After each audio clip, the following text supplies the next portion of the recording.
భక్తులారా, ఆగస్టు 24న 2వ శ్రావణ సోమవారం వ్రతం.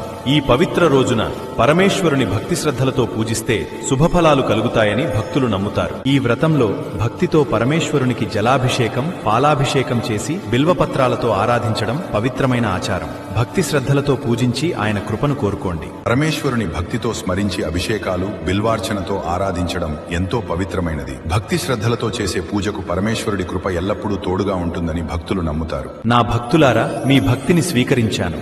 నా అనుగ్రహంతో మీ కుటుంబాల్లో సుఖశాంతులు, ఆనందం నిండాలి. నా ఆశీర్వాదం ఎల్లప్పుడూ మీతో ఉంటుంది. తథాస్తు.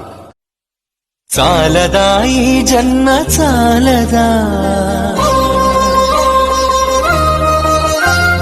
శివ కీర్తన జయ ఈ జన్మ చాలదా.